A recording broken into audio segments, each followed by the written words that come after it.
Sorry sorry আমি না না, তোমাকে যথেষ্ট সুন্দর লাগছে। Thank you. You welcome. আজ তো তোমার জীবনের প্রথম বাসর রাত, তাই না? এই সরি সরি, আমি কি বলতে যে তোমাকে কি কোশ্চেন করে ফেলছে। আমি না আসলে খুবই নার্ভাস। আমার জীবনের প্রথম বিয়ে তো। ধ্যাৎ, আমি কি সব বলছি এগুলা। থাক থাক, আপনাকে কিছু বলতে হবে না, আমি আপনাকে কিছু বলতে চাই। এটাই ভালো, তুমি কিছু বলো। দেখুন, আমি খুব সোজাসুজি কথা বলতে পছন্দ করি, আশা করি আপনি কষ্ট পাবেন না। একদম তুমি আমার মতো কথা বললে। আমি সোজা সাপটার কথা বলতে পছন্দ করি। আমি কিছু মনে করবো না, তুমি বলো। আচ্ছা, তাহলে একটু মনোযোগ দিয়ে আমার কথাটা শুনুন। মনোযোগ দিয়ে শুনতে হবে? তাহলে একটা কাজ করো, আজকে আর বলার দরকার নেই, তুমি বরং কাল সকালে বলো। তার কারণ হচ্ছে আজকের এত সুন্দর বাসর রাতটা আমি না মিস করতে চাই না।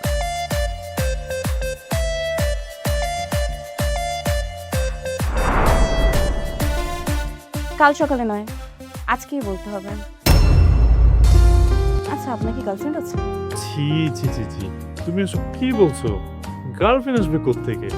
আমার জীবনে আমি কোনো রিলেশনই করিনি। কিন্তু আমার আছে। মানে? এত অবাক হওয়ার তো কিছু নাই। আমার একটা বয়ফ্রেন্ড আছে, নাম রাসেল।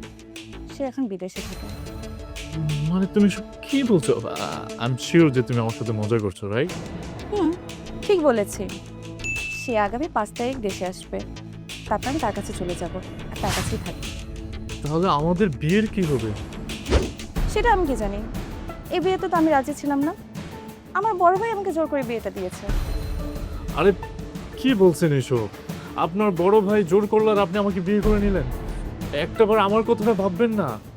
আপনার এই একটা সামান্য ভুলের জন্য তো আমার জীবনটা এখন নষ্ট হয়ে যাবে। উফ, আরে, আপনি তো অস্থির হচ্ছেন কেন, বুঝলাম না। আমি আসলে আমার ভাইয়ের মুখের উপরে না করতে পারিনি। আমি আসলে আপনাকে সরি বলতে চাই।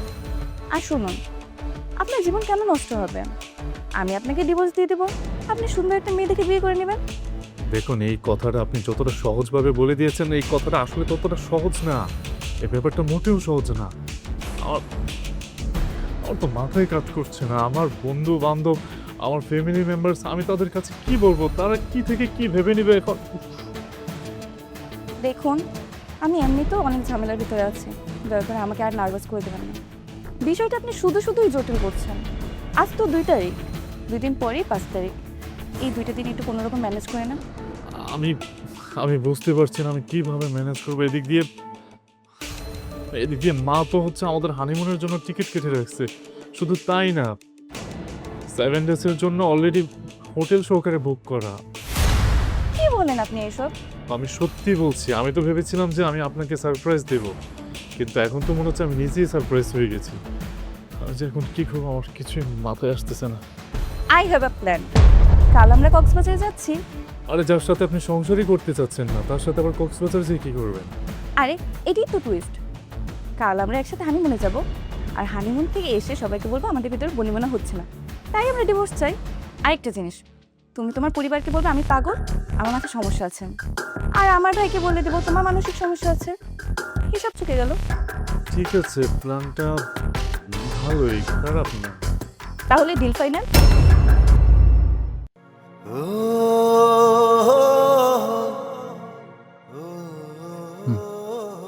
আচ্ছা, গুড নাইট। আমি বরং সোফায় যেয়ে শুয়ে পড়ি, হ্যাঁ?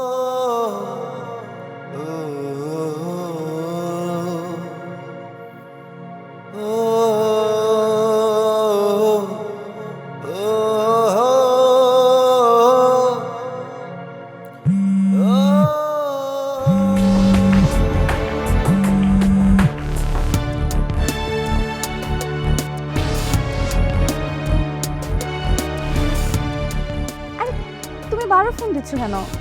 আমি বিষয়টা ম্যানেজ করে নিছি। আচ্ছা, তুমি দেশে আসো, তারপর এই বিষয়ে কথা হবে। ওকে, গুড নাইট।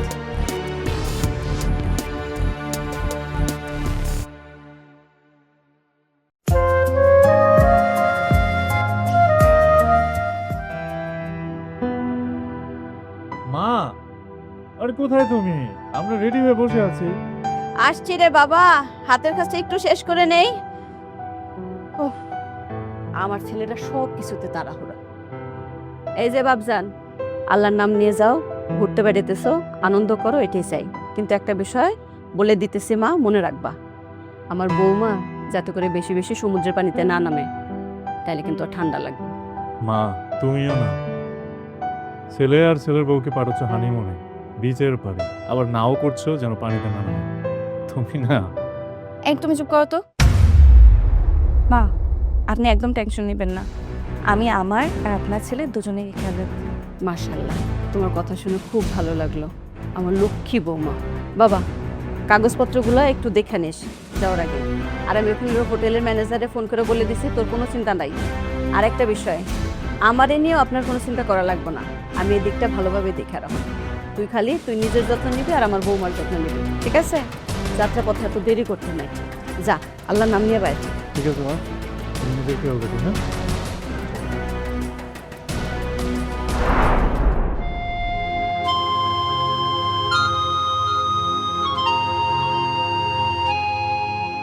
স্যার, এই যে আপনার রুমের চাবি, রুম নাম্বার 404। জি, থ্যাংক ইউ। আপনারা রুমে গিয়ে ফ্রেশ হন, আমি আপনাদের জন্য কফি পাঠিয়ে দিচ্ছি। রুম কি একটাই? হ্যাঁ, মা তো একটা রুমেরই ঘুরতে দিয়েছিল। অসম্ভব, আপনি এখনই আরেকটা রুম নিন। পাগলামি করছো কেন? তোমার কাজিন আসবে সেটা আমার মনে আছে তো। আর তোমার কাজিন তো 5 তারিখ আসবে, তাই না? এত আগে আমরা রুম বুক করার তো কোনো দরকার নেই। যখন আসবে তখন সেটা দেখা যাবে। ও আচ্ছা আচ্ছা আচ্ছা, ম্যাডামের কাজিন আসবে, আর আমি কিনা কি ভাবছিলাম। আপনার কিছু ভাবতে হবে না, আপনি 20 মিনিট পর আমাদেরকে কফি দিয়ে যাবেন, ঠিক আছে? আসুন।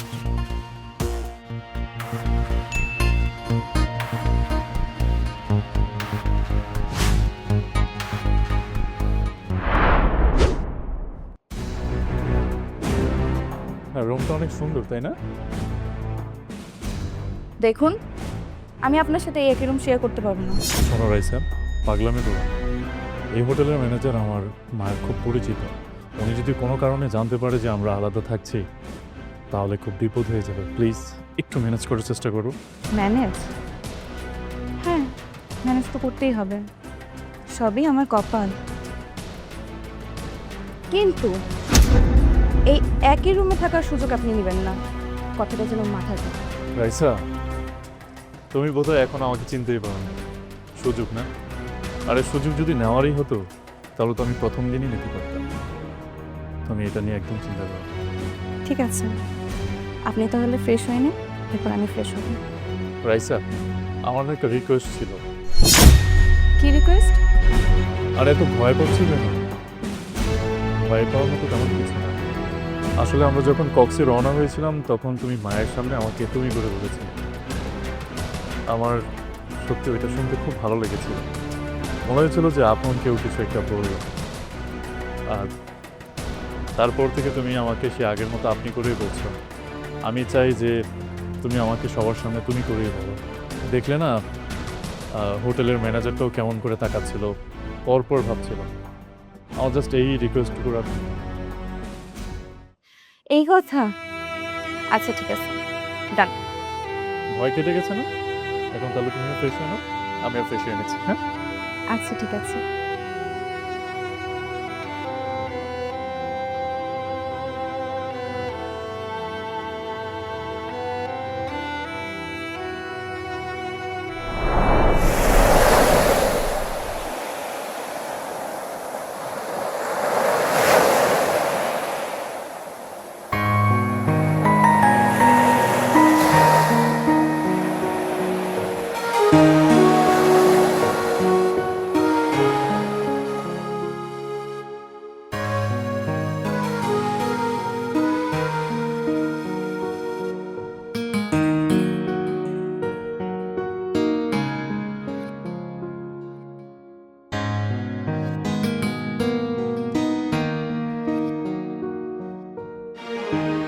কি ব্যাপার, তোমার কি মন খারাপ? না, মন খারাপ হবে কেন? ঠিক আছে। দেখো, আমার কাছে কিন্তু একদমই কিছু লুকাবে না। আমরা না বন্ধু? বলো তোমার কি হয়েছে? ঠিক আছে, যখন বন্ধু বললে তখন সত্য কথাটাই তোমাকে বলি। আমি আসলে অনেক স্বপ্ন নিয়ে বিয়েটা করেছিলাম জানো। আমি আমার জীবনে শুধু পড়াশোনাটা আর কাজটাই মনোযোগ দিয়ে করে গিয়েছি। কোনোদিন কোনো প্রেম প্রীতি বা মেয়েদের সাথে আড্ডাবাজি এসব কোনো কিছুতেই আমি ছিলাম না। ভেবেছিলাম যেদিন বিয়ে করব তারপর থেকে নিজের স্ত্রীর সাথেই প্রেম করব। আমাদের মধ্যে বোঝাপড়াটা অনেক সুন্দর হবে। আমাকে সে বুঝবে, আমি তাকে বুঝবো। আমাদের বোঝাপড়ার লেভেলটাই হবে অন্যরকম একটা নিদর্শন। আসলে কি ভাবলাম আর কি হয়ে গেল। সরি, আসলে আমার কিছু করার ছিল না, বিশ্বাস করো। আরে তুমি মন খারাপ করছো কেন? ভাগ্যের উপর তো কারো হাত থাকে না, তাই না? তারপরেও নিজের কাছে নিজেকে অপরাধী মনে হচ্ছে। আমি তোমাকে বিয়ে করে সত্যি তোমার জীবনটা নষ্ট করে দিই। আরে কি সব কথা শুরু করছো? এসব বাদ দাও তো। এই বিচের পাড়ে এসে কেউ মোড অফ করে রাখে? হ্যাঁ, আচ্ছা তুমি আমাকে ওইটা বলো, আজকে সেই দুষ্টু ছেলে রাসেল তার সাথে কথা হয়েছিল? না, হয়নি। আসলে ওখানে এখন রাত তো, সকাল হলে তারপর দিব। ও আচ্ছা, যদি কিছু মনে না করো, আমি কি তোমাদের প্রেম সম্পর্কে কিছু জানতে পারি? রাসেল সাহেবের ভাই ওটাও জানতে পারি? কেন, তোমার সাথে কম্পেয়ার করবে বুঝি? সেই স্বার্থ কি আর আমার মধ্যে আছে? একজন ভাগ্যবান মানুষের সাথে আরেকজন কপাল পোড়া মানুষের কখনো কম্পেয়ার হয় না। এমনিতেই ইচ্ছে হলো যে তোমাদের ব্যাপারে একটু জানি, তাই আর কি। আসলে প্রেম, রিলেশনশিপ এগুলা সম্পর্কে আমার তেমন একটা অভিজ্ঞতা নেই তো, তাই। রাসেল রাসেল কানাডাতে একটা এনজিওর সাথে যুক্ত আছে। বাহ, তাহলে তো রাসেল সাহেব খুব ভালো পজিশনে আছেন। ব্যাপারটা পজিশনের নয়, আসলে রাসেল ছেলে হিসেবে খুব ভালো। সে অনেক স্মার্ট, বুদ্ধিমান আর অনেক ভালো মানুষ। এক কথায় প্রত্যেকটা মেয়ে মনে মনে যেমন স্বপ্ন দেখে, রাসেল ঠিক সেরকম। ও আচ্ছা, তাহলে তো তোমাকেও অনেক ভাগ্যবতী একটা মেয়ে ভাবা যায়। আচ্ছা, রাসেল সাহেবের সাথে তোমার পরিচয়টা কিভাবে হয়েছিল? অনলাইনে? আরে না না, গত বছর রাসেল দেশে এসেছিল, সেখানে একটা প্রোগ্রামে আমাদের দেখা হয়। সেখান থেকেই পরিচয়, সেখান থেকেই প্রেম। ও বুঝলাম। আচ্ছা, ডাব খাবে? কি ব্যাপার, পুরো প্রেম কাহিনীটা না শুনেই তোমার তৃষ্ণা পেয়ে গেল বুঝি?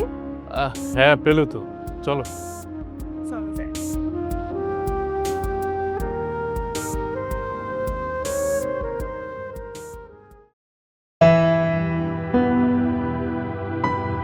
তুই আবার কষ্ট কইরা কেন এসেছিস রে বাজান? আন্টি সাব্বির আমার ফোন দিয়ে বারবার করে কইছে আপনি নাকি ওষুধ খেতে ভুলে যান। আমি যেন নিজের হাতে রোজ আইসা আপনার ওষুধ খাওয়াই, এই দায়িত্ব আমার দিছে, এটা আমি পালন করবো না? আমার পোলাটা তো একটা পাগল। এইটা কিন্তু কথাটা ঠিক করেন না আন্টি, আপনার পোলা কিন্তু পাগল না। আপনার পোলা সত্যিকারের একজন বুদ্ধিমান আর একজন ভালো মানুষ।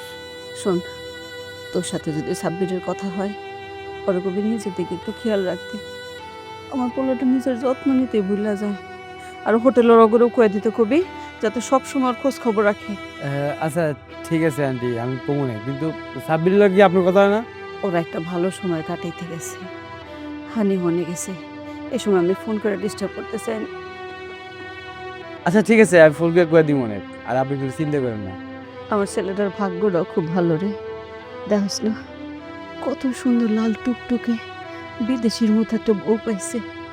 আপনি ঠিক হয়েছেন আন্টি, ভাবি একদম বিদেশি পুজোর মতো দেখতে। যাই হোক মাসাল্লাহ, দুজনের জুটিটা কিন্তু মানাইছে। আমি তাহলে আজকে উড়ি আন্টি, কালকে আবার মনে। শোনো, তুমি নিজেরও খেয়াল রাখো। আচ্ছা ঠিক আছে আন্টি, আসি তাহলে, আসসালামু আলাইকুম।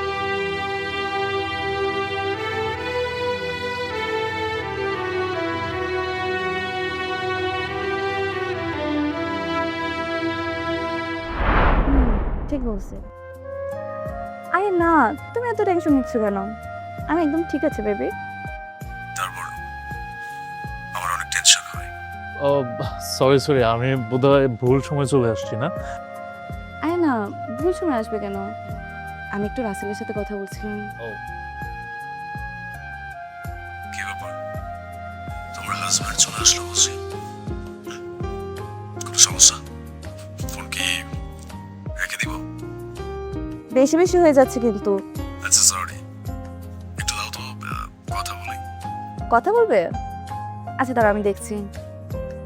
সাব্বির, রাসেল তোমার সাথে কথা বলতে চায়। বাহ, আমি কত ভাগ্যবান। আচ্ছা দাও দেখি কি বলে। হ্যালো, আসসালামু আলাইকুম। আরে বাপরে, আপনি তো আমাদের এই জেনারেশনের নাম বন্ধ সবকিছু মুছে দিলেন।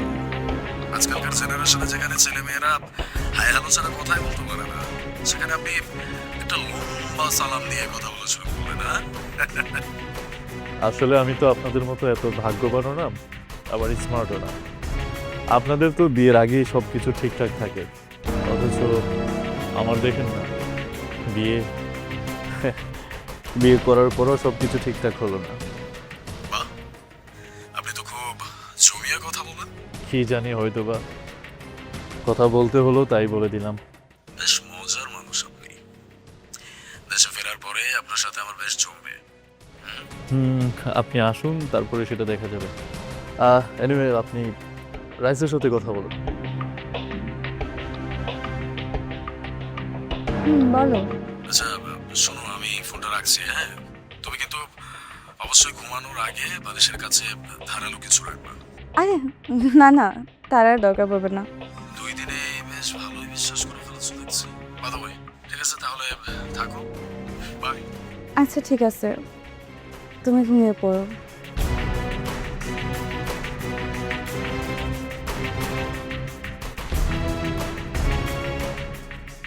কি মিস্টার সাব্বির, কথা বলে কি বুঝলে? কথা বলে কি বুঝলাম? কথাগুলো আসলে মাথায় নেওয়ার চেষ্টা করছি, আর যেটা বুঝার সেটাও বোঝার ট্রাই করছি। মানে কি? সব দেখে আমার মাথার উপর দিয়ে যাচ্ছে। এই মুহূর্তে একটু একটু এমনই হয়। আচ্ছা বাদ দাও, চলো ডিনার করবে। চলো।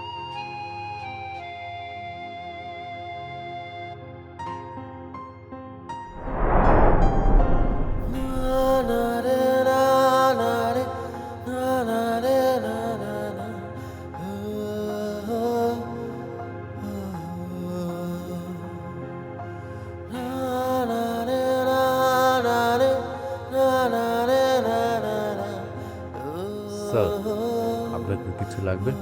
না, কিছু লাগবে না। মনে হচ্ছে আপনি খুব চিন্তিত। কিছু প্রয়োজন হলে আমাকে বলবেন। বললাম তো, আমার কিছু লাগবে না, কোনো কিছু প্রয়োজন নেই। যান, আপনি আপনার কাজ করেন। স্যার, আপনার কি ম্যাডামের সাথে ঝগড়া হয়েছে? প্রথম প্রথম এরকম হয়, নতুন বিয়ে তো, পরে দেখবেন সব ঠিক হয়ে যাবে। আপনি বাংলা কথা বোঝেন না? আপনাকে একবার বললাম না যে আমার কিছু লাগবে না? আপনি কি হন? ভাই, বন্ধু, আত্মীয় স্বজন, ফ্যামিলি মেম্বার, যে আপনার কাছে আমার পার্সোনাল ম্যাটার শেয়ার করতে হবে, আপনি তোমার মাথাটাই গরম করে দিলেন। সরি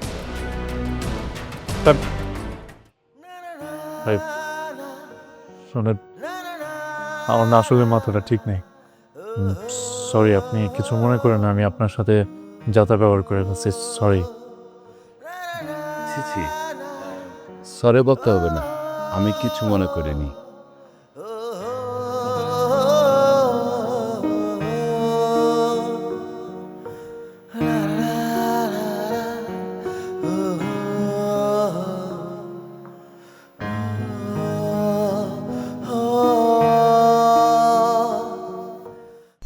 একলা একলা ঘুরতেছেন?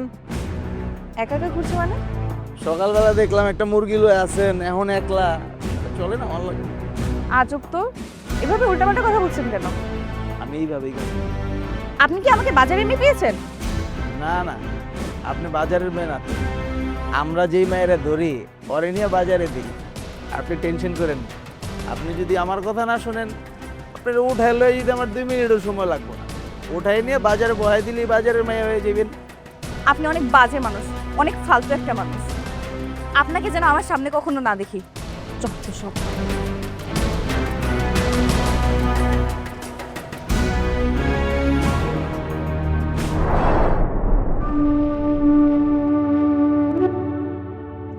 ও তুমি বসে আছো? ওয়েটার কো কি হয়েছে রাইসা? তুমি কান্না করছো কেন? কান্না করবো না তো কি করব? আমার মনে হয় মেয়ে হয়ে জন্মানোটাই পাপ হয়েছে। রাস্তায় একটা মেয়েকে একা পেলেই বুঝে ইফটিজিং করতে হয়। এটাই কি ছেলেদের একমাত্র কাজ বলো তো? কে তোমার সাথে টিচিং করেছে? ওই ছেলেগুলো। আমার সাথে এসো।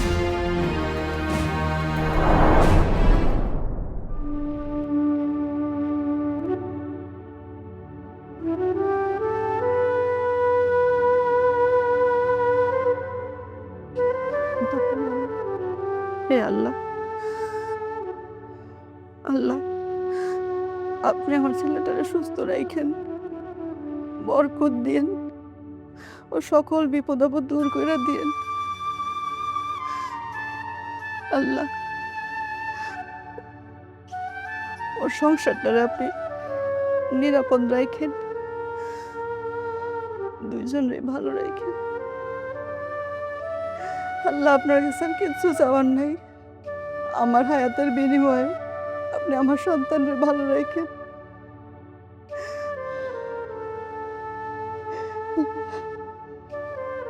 আল্লাহ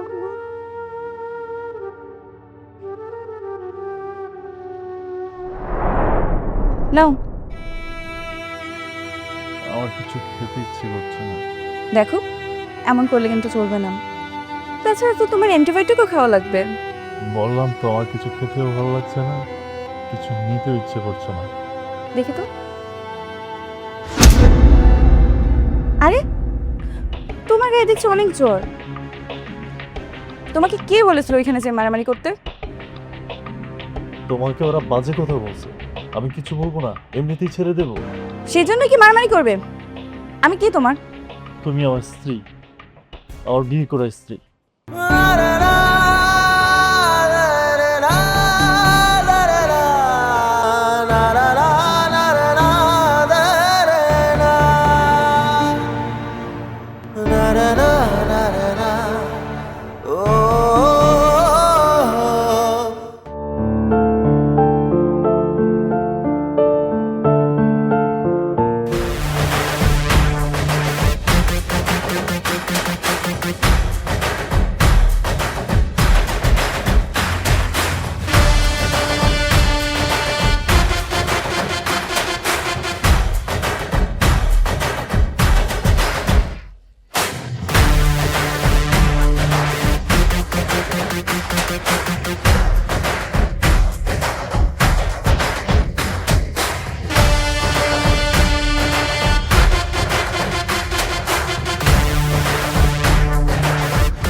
Hey, babe. আচ্ছা আচ্ছা, পরিচয় করিয়ে দেই। রাসেল, ও হলো সাব্বির। সাব্বির, ও রাসেল। আজকে সালাম দিলেন না যে? আর সবাই তো আসলেন, অবশ্যই সালাম দেব। বাই দ্য ওয়ে, কপালে কি হচ্ছে? সারা রাত ধরে দুজন মিলে মারামারি করছেন নাকি? Russell, sorry, just joking. সব কথা কি এখানে সেরে ফেলবেন? রুমে যাবেন না? এইটা একটা ভালো কথা বলছে। আবার আমার জন্য তো একটা রুমও বুক করতে হবে। আমি আপনার জন্য অলরেডি একটা রুম বুক করে রেখেছি। গ্রেট, আপনি তো হেভি স্মার্ট। এখন মোটেও না, তবে ট্রাই করছি। যদি স্মার্ট হতে পারি, অ্যাটলিস্ট আপনার মতো একটা সুন্দরী তো কপালে জুটতে পারে। Keep trying. By the way, চাবি তো দিলেন, রুম নাম্বারটা? Room number 203। চমৎকার নাম্বার তো, 203। চলো।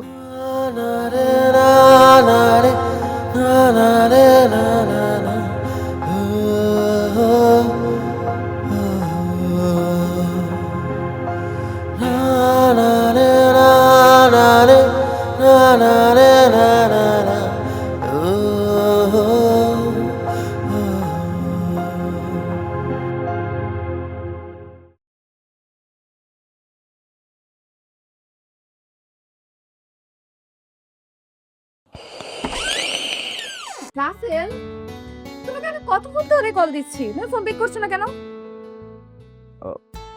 সরি বেব, আমি ফ্রেশ হচ্ছিলাম, দ্যাটস ওয়াই। আচ্ছা, তুমি রেডি হয়ে নাও, আমরা একসাথে খাওয়া দাওয়া করবো।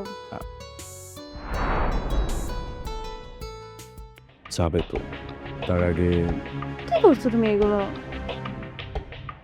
আমি তো চাইবো না, আগে আমার লাগবে। তোমার কি মাথা নষ্ট হয়ে গেছে রাসেল? আমরা তো বিয়ে করিনি। আচ্ছা, তাই তো, আমাদের তো এখনো বিয়ে হয়নি, যার জন্য তুমি আমার সাথে কিছুই করতে পারছো না, অথচ ওর সাথে তো তোমার বিয়ে হয়েছে। দ্যাটস ওয়াই তোমরা সারা রাত ধরে দুজনে। চুপ করো রাসেল, চুপ করো। ছি, তুমি এতটা নিচু মানুষ। রিলেশনে এতটা দিন পর এসে মনে হচ্ছে আমি একটা ভুল মানুষকে ভালোবাসলাম। আমি জাস্ট ফান করছিলাম মেয়ে। মজা করছিলে মানে? আমি মজার ছলে তোমার ছোট্ট একটা পরীক্ষা নিচ্ছি, আর সেই পরীক্ষায় তুমি কি পেলে জানো? কি পেলাম? আমি অনেক ভাগ্যবান একজন মানুষ, যার জন্য এরকম একজন মানুষকে আমি আমার জীবনে পাইছি, যে শুধুমাত্র আমার জন্য। আচ্ছা ঠিক আছে, তুমি রেডি হয়ে নাও, সাবির আমাদের জন্য ওয়েট করছে, আমি ওয়েট করছি।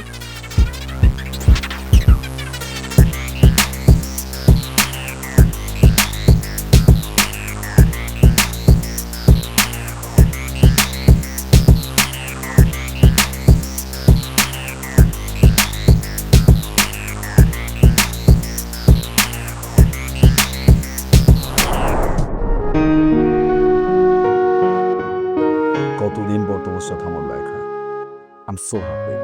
তুমি হ্যাপি না? আমিও অনেক হ্যাপি।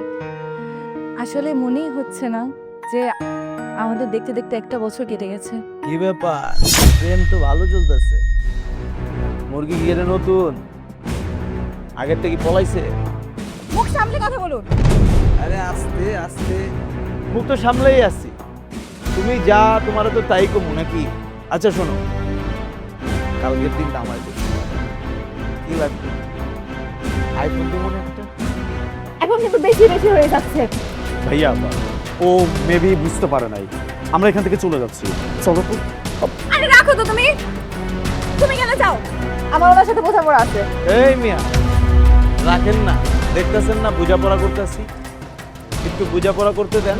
ভাইয়া সরি, এক্সট্রিমলি সরি, ও সত্যি হয়তো না বুঝে আপনার সাথে এভাবে কথা বলছে। চলো চলো চলো চলো চলো। দেখলি, একটু বোঝাপড়া করবো, বোঝাপড়াটাও করতে দেবো।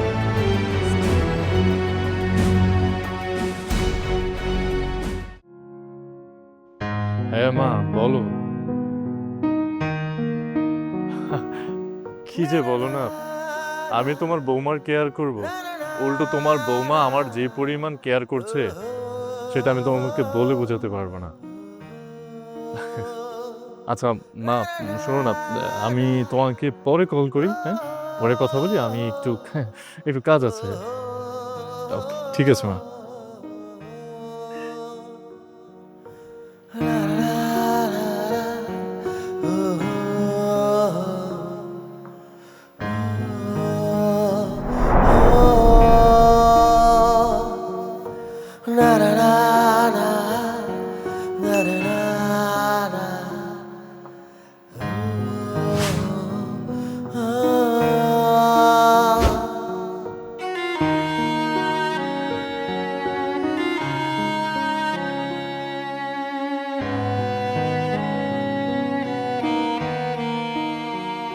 রাইসা, তুমি সত্যি অনেক সুন্দর। এই কয়েকটা দিনের মধ্যে ধীরে ধীরে তোমার প্রতি এতটা ভালোবাসা জন্মে গিয়েছে যে তোমাকে আমি বলে বোঝাতে পারবো না। আর তুমি যদি এই জিনিসটা জানতে, তাহলে হয়তো আমাকে দূরে ঠেলার আগে 100 বার আমার জন্য একটু হলেও চিন্তা করতে।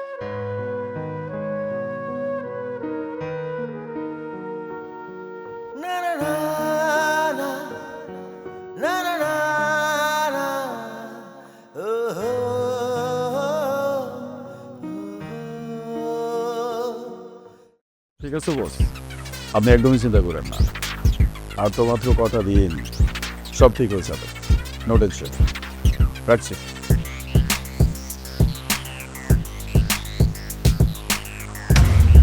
কি ব্যাপার, এখনো ঘুমাননি যে? বেশ ভালো জোকস মারেন তো আপনি। মানে আমার গার্লফ্রেন্ডকে নিয়ে প্রতিনিয়ত আপনি রাত কাটাচ্ছেন আর আমাকে বলছেন আমি শান্তিতে ঘুমাবো। সুন্দর কথা। ভাই বিশ্বাস করেন, আপনি আমাকে ভুল বুঝতেছেন। আসলে আমাদের মধ্যে তেমন কিছুই হয়নি। আপনি আমাকে কি বুঝাইতে চান? বরঞ্চ আপনার কথার মাধ্যমে আপনি নিজের পুরুষত্বকে ছোট করছেন।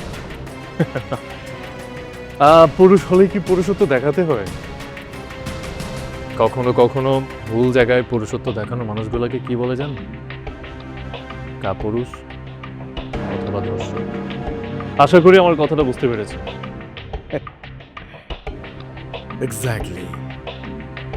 ফাটাওয়াশের চিপায় পড়ছি তো, যে কারণে যা বোঝাচ্ছেন আমার প্রায় বুঝতে পারছি। বাই দ্য ওয়ে, রাইসাকে কবে বা কখন ডিভোর্স দিচ্ছেন একটু বলবেন? কক্স থেকে ঢাকায় ব্যাক করেই। Good. ঠিক আছে, তাহলে যত তাড়াতাড়ি সম্ভব ব্যবস্থা করুন। আমার আবার মাথা কাজ করছে না।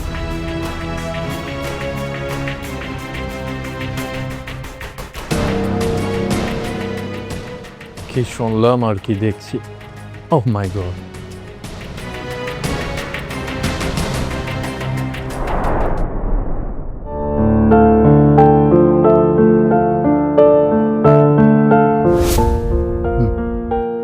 আচ্ছা, গুড নাইট। আমি বরং সোফায় যে শুয়ে পড়ি। হ্যাঁ,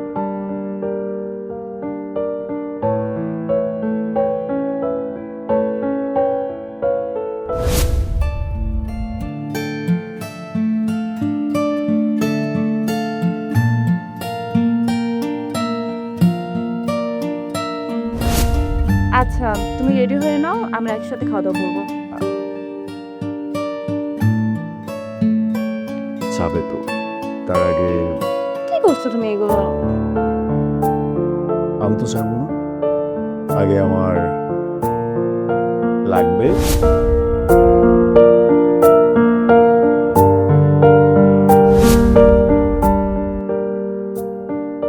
রাইসা, তুমি সত্যি অনেক সুন্দর। এই কয়েকটা দিনের মধ্যে ধীরে ধীরে তোমার প্রতি এতটা ভালোবাসা জন্মে গেছে যে তোমাকে আমি বলে বোঝাতে পারবো না। আর তুমি যদি এই জিনিসটা জানতে, তাহলে হয়তো আমাকে দূরে ঠেলার আগে 100 বার আমার জন্য একটু হলেও চিন্তা করতে।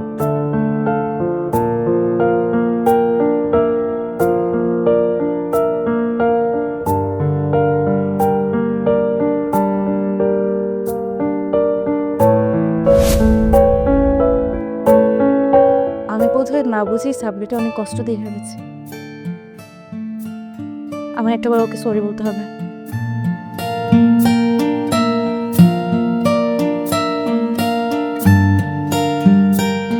ম্যান, আমি কিচ্ছু বুঝতে পারছি না আমি কি করবো। আমার মাথা কাজ করছে না। আরে ভাই, শি ইজ মাই লাভ। আমার ভালোবাসার মানুষ আমার চোখের সামনে অন্য একজনের সাথে, সবকিছু আমি নিজের চোখে দেখছি। আমি কিচ্ছু করতে পারছি না, কিচ্ছু বলতে পারছি না।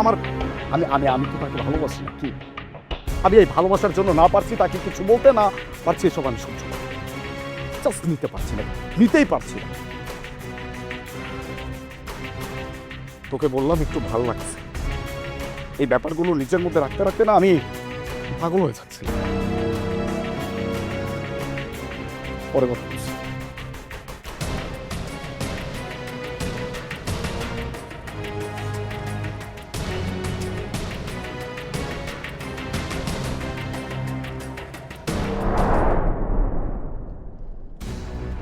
কি ব্যাপার, আপনারা কারা আর ওকে বা কোথায় নিয়ে যাচ্ছেন?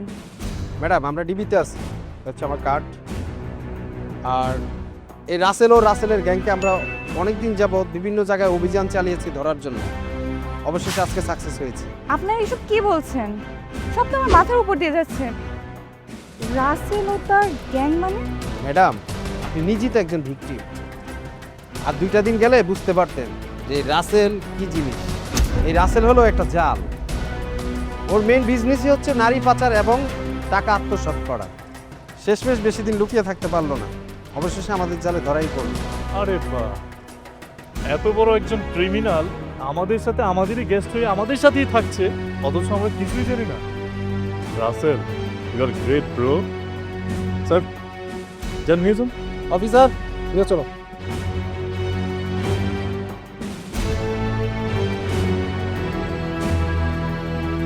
সাব্বির, আমি তোমার কাছেই যাচ্ছিলাম। তোমাকে আমার কিছু বলার আছে। তুমি কি আমার কথা বিশ্বাস করবে? আজ পর্যন্ত যত কিছু বলেছো সবই তো বিশ্বাস করে আসলাম, বাট এখন তোমার বিশ্বাসের যে নমুনা দেখলাম, এরপরে কিছু বিশ্বাস করতে একটু সমস্যা হবে। থাকতে হবে। আরে আরে, তুমি ভয় পেলে তো বেশ সুন্দর লাগে তোমাকে। হ্যাঁ, আমি মজা করছিলাম, বলো কি বলবে। আমরা কি চাইলে সারাটা জীবন একসাথে থাকতে পারি না? কি বললে প্লিজ আরেকবার বলো, আমি শুনতে পাইনি। আরে বোঝা নাই তুমি। আচ্ছা, আরেকবার বলছি, কিন্তু এটাই শেষবার। আচ্ছা ঠিক আছে, আমরা দুজন দুজনের সুখে দুঃখে একে অপরের হয়ে বাকিটা জীবন একসাথে কাটিয়ে দেব। ওরে দোস্ত, তার মানে তুমি সব শুনেছো?